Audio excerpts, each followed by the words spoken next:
বিধানসভা নির্বাচনের মুখে বিশাল এক অবাক লড়াই শুরু হয়ে গেল নির্বাচন ক্ষেত্রগুলিতে। বিশেষ করে মেদিনীপুর বিধানসভা কেন্দ্রের এই লড়াই অবশ্য টান টান একটা কৌতূহলী পরিস্থিতি তৈরি করেছে। মেদিনীপুর বিধানসভা কেন্দ্রে যুবসাথী প্রকল্প এবং লক্ষ্মী ভাণ্ডার প্রকল্পের পাল্টা যুব শক্তি কার্ড এবং মাতৃশক্তি ভরসা কার্ড বিতরণ শুরু করেছে বিজেপি। ১,৫০০ টাকা করে লক্ষ্মী ভাণ্ডারে যা পাওয়া যায় তার ডবল ৩,০০০ দেবে, সেই মর্মে কার্ড পূরণ করা অর্থাৎ ফর্ম পূরণ করা শুরু করে দিয়েছেন। অন্যদিকে সম্প্রতি রাজ্য সরকার যে যুবসাথী ভাতা দিয়েছে তার পাল্টা প্রায় ৩,০০০ টাকা করে যুবশক্তি ভরসা কার্ডে দেওয়া হবে বলে তারও ফর্ম পূরণ করা শুরু করে দিয়েছেন বিজেপি নেতা কর্মীরা। বুঝতে পেরেছেন, রাজ্য সরকারের পক্ষ থেকে সম্প্রতি যে চালু করা দুটি প্রকল্প বা টাকা বাড়ানো দুটি প্রকল্প তা বিজেপির কাছে নেতিবাচক কিছু ইঙ্গিত দিতে পারে। হয়তো তা থেকেই দ্রুত এই বিজেপির নতুন প্রকল্প কার্যকরী করতে মেদিনীপুর বিধানসভা কেন্দ্রের বেশ কয়েকটি জায়গায় টেবিল পেতে ফর্ম পূরণ করতে দেখা গিয়েছে। আর তারও এক ধাপ আগিয়ে শুক্রবার সাংবাদিক সম্মেলন করে বিজেপি প্রার্থী ডক্টর শঙ্কর গুছাইত জানালেন, আমরা এই কার্ড সব জায়গায় পূরণ করছি, বাড়ি বাড়িতে পৌঁছে যাবে, পূরণ করে নিজের কাছে রাখুন। ৪ই মে ফলাফলে আমরা ক্ষমতায় এলেই সেগুলি সংগ্রহ করে ৩,০০০ টাকা করে দেওয়া হবে। অর্থাৎ লক্ষ্মী ভাণ্ডার যেখানে ১,৫০০ দেওয়া হতো সেখানে মাতৃশক্তি ভরসা কার্ডে দেওয়া হবে ৩,০০০। যুবসাথীতে যা দেওয়া হতো তাকে প্রায় দ্বিগুণ করে ৩,০০০ দেওয়া হবে যুবশক্তি ভরসা কার্ডে। নতুন এই প্রতিশ্রুতির ফুলঝুরি ভোটারদের হাতে পৌঁছে গেল। আর তা নিয়ে নানান রাজনৈতিক জল্পনা। মেদিনীপুর শহরের সাহেবপুকুর চকে দুদিন ধরে এই মর্মে ফর্ম পূরণ করে দিচ্ছেন বিজেপির নেতাকর্মীরা। রাজনৈতিক জল্পনা শুরু হয়েছে, নির্বাচনী বিধি ভাঙা হচ্ছে বলে তৃণমূলের পক্ষ থেকে অভিযোগ করা হয়েছে। অন্যদিকে বিজেপির দাবি, আমরা কিছুই দিচ্ছি না, শুধু ফর্মটা পূরণ করছি, যা হবে ফলাফলের পর। আপাতত এই দুদিক থেকে দেওয়া সুবিধার ফুলঝুরি মানুষের কাছে নানা রকম প্রত্যাশা তৈরি করছে। অনেকে আবার লাইন দিয়ে সেই ফল পেতে, অর্থাৎ সাধারণ ভোটাররা অবশ্য মুনাফা লুটতে লাইন দিয়ে সেই ফর্ম পূরণ করা শুরু করে দিয়েছেন। এবার এই নিয়ে কার কি প্রতিক্রিয়া, বিজেপি কি জানালো, তৃণমূল কি জানালো, দুই পক্ষের বার্তা শোনা যাক। আপাতত রাজনৈতিক মহল বলছে এই সবই নির্বাচনী প্রতিশ্রুতি দুই পক্ষেরই। যে যাই করুক সবটাই দেখা যাবে ৪ই মে ফলাফলের পর কে কোন দিকে যায়। আমরা একটা বিশেষ কারণে সবাইকে এখানে ডেকেছি, যে ভারতীয় জনতা পার্টি সরকার প্রতিষ্ঠা হওয়ার পরে আমাদের যে সংকল্প নেওয়া হয়েছে, মাননীয় স্বরাষ্ট্রমন্ত্রী অমিত শাহজি যে সংকল্পপত্র প্রকাশ করেছেন আনুষ্ঠানিকভাবে, সেখানে আমাদের দুটো কথা গুরুত্বপূর্ণ আছে। সেই দুটো বিষয় নিয়ে বলার জন্য আমরা এখানে উপস্থিত হয়েছি। এক নম্বর হচ্ছে মাতৃশক্তি ভরসা কার্ড, অর্থাৎ প্রত্যেক মা বোনেরা বাংলার তারা ৩,০০০ টাকা করে তারা অন্নপূর্ণা ভাণ্ডারের যে সহায়তা এখানে পাবেন, তার কথা আমাদের সংকল্পপত্রে বলা হয়েছে। সেই মাতৃশক্তি ভরসা কার্ড আমরা প্রত্যেকটা বাড়িতে প্রত্যেকটা জায়গায় মায়েদের কাছে পৌঁছাবো এবং সর্বতভাবে তাদেরকে আশ্বস্ত করব যে আপনারা মে মাসের ৪ তারিখের পরে সরকার আসছে এবং জুন মাসের ১ তারিখে প্রতি মাসে মাতৃশক্তি ভরসা কার্ডে আপনার নাম ঠিকানা সব লিখে রাখবেন। তারপরে আমরা সংগ্রহ করব এবং আপনারা সেই অর্থ অবশ্যই পাবেন। আর দ্বিতীয় কথা হচ্ছে যুবশক্তি ভরসা কার্ড।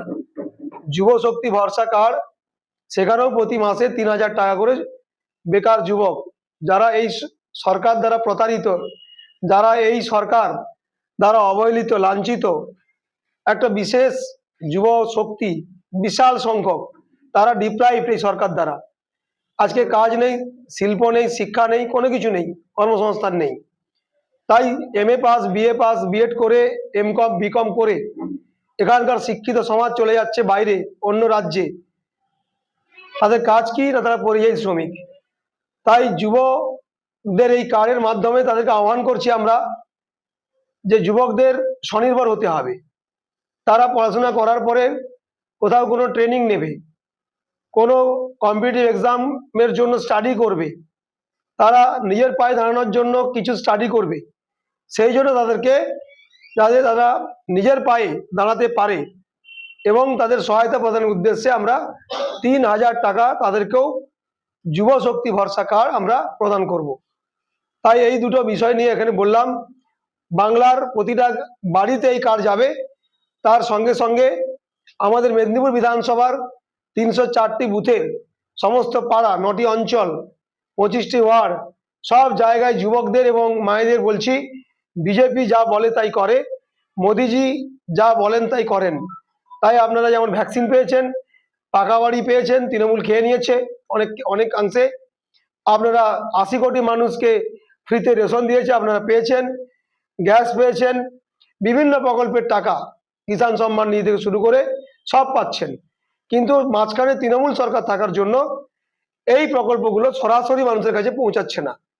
তাই মাঝখানে যে তোলামূল টিএমসি টাকা মারা কোম্পানি আছে, তাকে আপনারা উৎখাত করুন। এই সংকল্প নিয়ে যুব শক্তিরা এগিয়ে আসুন এবং আমাদের এই ভরসা কার্ডকে সঙ্গে নিয়ে আপনারা এগিয়ে আসুন।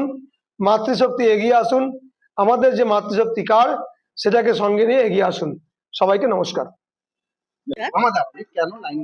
এটা লাইন দিয়েছি যে মোদি 3000 টাকা করে দিবে মেয়েদেরকে, সেই জন্যই দিয়েছি লাইন। আগে কি আপনারা এই টাকা হ্যাঁ হ্যাঁ হ্যাঁ হ্যাঁ 3000 বলে হ্যাঁ হ্যাঁ আগে 1000।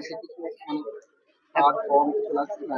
হ্যাঁ লাগছে, ফর্ম লাগছে, আধার কার্ড, প্যান কার্ড, তারপরে ভোটার কার্ড। এতে কি সুবিধা হবে? কিছু লাভ হবে? কিছু হবে, মেয়েদের হাতে কিছু পয়সা তো হবে। 1000 টাকা কি আছে? কি নাম? সুবিধা মুখার্জি। এই যে সব কি অন্নপূর্ণা ভান্ডারের জন্য ফর্ম ফিল আপ হচ্ছে, তাই জন্য আমরা সবাই এসেছি আর কি। কত সুবিধা হবে? টাকাটা কেমন সংসার ক্ষেত্রে কতটা সুবিধা হবে? অনেকটাই সুবিধা হবে, কারণ আজকাল যা গ্যাসের দাম বেড়েছে বা আদার্স যা জিনিসের দাম বেড়েছে, সেক্ষেত্রে আমাদের মেয়েদের এটা অনেকটাই কাজে লাগবে। এর আগে লক্ষ্মী ভান্ডার পাচ্ছে না? হ্যাঁ আগে কি সুবিধা হয় না কোথাও? হচ্ছে কিন্তু আরো একটু বেশি হলে আরো একটু সুবিধা হবে। কি শুনে এসছেন? কি শুনে এসছেন? হ্যাঁ, এখানে কি শুনে এসছেন? এই ফর্ম ফিল আপ হচ্ছে শুনেই এসেছি। কত করে দেওয়া হয়েছে? 3000 টাকা তো শুনছি। সংসারে সুবিধা হবে? হ্যাঁ, সংসারের সুবিধা হবে, মেয়েদের টিউশনের ক্ষেত্রে সুবিধা হবে অনেকটাই। আপনার কি নাম? আমার নাম রূপা রানা। বিজেপি জানে যে পশ্চিম বাংলায় আগামী 50 বছর ওরা ক্ষমতায় আসার কোথাও কোনো সম্ভাবনা নেই। চেষ্টা করছে বিরোধী দলের তকমাটা যদি ধরে রাখতে পারে, তার জন্য যত ধরনের ভাঁওতাবাজি, জুমলাবাজি, মিথ্যাচার করা যায় তার ওরা আশ্রয় নিয়েছে। ওরা জানে ভালো করে যে দিল্লিতে 14 মাস আগে যখন সরকারে আসার আগে ওরা বলেছিল, প্রতিশ্রুতি দিয়েছিল যে প্রত্যেকের মায়ের অ্যাকাউন্টে 2500 করে যাবে। 14 মাস অতিক্রান্ত, দিল্লিতে খবর নেন, দিল্লিতে জানুন। আমি প্রত্যেকটি নাগরিককে অনুরোধ করব যে দিল্লিতে আপনাদের আত্মীয় পরিজন কেউ থাকলে তাদের কাছ থেকে খবর নেন। 2500 টাকা ছেড়ে আজ পর্যন্ত 25 টাকা করেও কারো অ্যাকাউন্টে দেয়নি। ঠিক যেরকমভাবে 2014 সালের আগে আরেকটা মিথ্যাচার এবং জুমলাবাজি করেছিল যে ক্ষমতায় এলে 15 লক্ষ টাকা করে দেবে। যেরকমভাবে জুমলাবাজি করেছিল যে ক্ষমতায় আসার পরে বছরে 2 কোটি টাকা করে ওরা 2 কোটি করে চাকরি দেবে। যেরকম জুমলাবাজি করেছিল যে আচ্ছে দিন লায়েঙ্গে, ঠিক একইভাবে মমতা বন্দ্যোপাধ্যায়ের আদলে যারা একসময় লক্ষ্মীর ভাণ্ডারকে বলেছিল যে ভিক্ষার দান, আজকে তাদেরকে আশ্রয় নিতে হচ্ছে মমতা বন্দ্যোপাধ্যায়কে অনুসরণ করে। ওরা জানে যে কোনোদিন ওরা ক্ষমতায় আসতে পারবে না। 4 তারিখে সারা বাংলা জুড়ে সবুজ আবির হবে, সবুজ আবির মানুষ খেলবে। যেভাবে আজকে এসআইআরের নামে 91 লক্ষ মানুষের মধ্যে 63.3% মানুষ, অর্থাৎ বাঙালি হিন্দুদের নাম ওরা কেটে বাদ দিয়ে দিয়েছে। মানুষ এর জবাব দেওয়ার জন্য রেডি আছে। যেভাবে 5 মাস ধরে এসআইআরের নামে মানুষকে হয়রানি করেছে, মানুষ এর জবাব দেওয়ার জন্য রেডি আছে বলেই আজকে নির্বাচন কমিশনের সমস্ত রুলস রেগুলেশন এমসিসি ভায়োলেন্স করে ওরা প্রতিদিন কোথাও অন্নপূর্ণা যোজনার যে ফ্লেক্সগুলো দিয়েছে, এই ফ্লেক্সগুলো দেওয়া যায় না, তারপরেও ওরা এই অন্যায় কাজ করেছে গ্রামে গঞ্জে মানুষকে ভাঁওতাবাজি দেওয়ার জন্য। যেটা করা যায় না, অন্নপূর্ণার বলে কোনো, এটা তো সরকারি হলে, সরকার এলে সরকারি প্রোগ্রাম হবে, তার সরকারি ফরম্যাট হবে। কালকে দেখলাম মেদিনীপুর শহরে 14 নম্বর ওয়ার্ডেতে ওয়ার্ড পার্টি অফিসে বসে বিজেপির নেতারা একটা ফর্ম দিচ্ছেন, যে ফর্মটা বিজেপির নেতাদের দেওয়ার এখতিয়ার নেই। কারণ যদি সরকারে কেউ আসে, সরকারের তরফ থেকে ফরম্যাট দেওয়া হবে। অর্থাৎ বিজেপির আবার ভাঁওতাবাজি, আবার মিথ্যাচার, আবার জুমলাবাজি।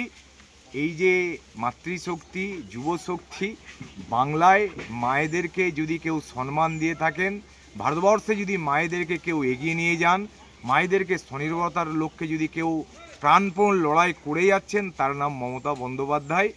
ফলে মায়েদের কথা, মেয়েদের কথা এদের মুখে মানায় না। বিহারে যান, উত্তরপ্রদেশে যান, কীভাবে দলিত মায়েদেরকে কিভাবে নির্মমভাবে তাদেরকে ধর্ষিত হতে হয়, অত্যাচারিত হতে হয়। আপনারা দেখেছেন কিভাবে ভারতবর্ষে যদি আমরা ভাবি যিনি রাষ্ট্রপতি আছেন তিনি তো সবারই মা রাষ্ট্রপতি, তাকে অযোধ্যার রাম মন্দিরে উদ্বোধনের সময় ডাকা হয়নি কারণ তিনি দলিত বলে। তো এদের মুখে মাতৃশক্তির কথা মানায় না। আর যুব শক্তির নামে আবার নতুন করে জুমলা, যাদের 2 কোটি চাকরি দেওয়ার কথা ছিল প্রতি বছর, একটা লোকও চাকরি পায়নি। ঘুরুন মেদিনীপুর বিধানসভায়, কোনো লোক না পেয়েছে আজ পর্যন্ত। পোস্ট অফিসে, রেলে, ব্যাংকে কোথাও চাকরি নেই। ব্যাংক ছোট করে দিয়েছে, 4টে ব্যাংকে নিয়ে একটা করে দিয়েছে, রেলওয়ে বিক্রি করে দিয়েছে, সমস্ত সরকারি সংস্থাকে বিক্রি করে দিয়েছে, বেচে দিয়েছে। একটা বেচা কেনার সরকার বেচে দিয়ে নিজেদের অর্থের ভাণ্ডার ভরছে, 1200 কোটি টাকা দিয়ে নিজেদের অফিস ভরেছে। মাতৃশক্তির কোথাও মায়ের কোনো সম্মান রাখেনি। যুবশক্তির নামে যুবদের জন্য কিচ্ছু করেনি। যদি যুবদের জন্য করে, মমতা বন্দ্যোপাধ্যায় করে দেখিয়েছেন। যুবসাথী বলেছেন, প্রত্যেকের অ্যাকাউন্টে তিনি টাকা দিয়েছেন। মায়েদের কথা ভেবেছেন, অনেক স্কিম, তার মধ্যে লক্ষ্মীর ভাণ্ডারের স্কিম বাড়িয়েছেন এবং বাস্তবে সেটাকে রূপান্তরিত করে দেখিয়েছেন। এরা কেউ রূপান্তর করার কোনো ক্ষমতা এদের নেই। কেন্দ্রে ক্ষমতায় ছিল, যেরকমভাবে দিল্লিতে জুমলাবাজি করেছে, বিহারে ভোটের আগে 10,000 করে দিয়েছে, এখন ব্যাংকে পাঠিয়ে দিয়ে বলছে যে ওই টাকা তোমাদের অ্যাকাউন্টে ভোটের জন্য আমরা দিয়েছিলাম, এখন ওই টাকা আমাদেরকে ফেরত দাও। অর্থাৎ এই যে মিথ্যাবাজি, জুমলাবাজি, মানুষ জানে এদের এই জুমলাবাজি, মিথ্যাবাজিতে মানুষ পা দেবে না। মানুষ একটাই সিদ্ধান্ত নিয়েছে, এদের অত্যাচার, বাঙালিকে যেভাবে অসম্মান, এর বিরুদ্ধে মানুষ 23 এপ্রিল মেদিনীপুরেও ভোট দেবে এবং এদের এই জুমলাবাজি, মিথ্যাবাজির জবাব দেবে।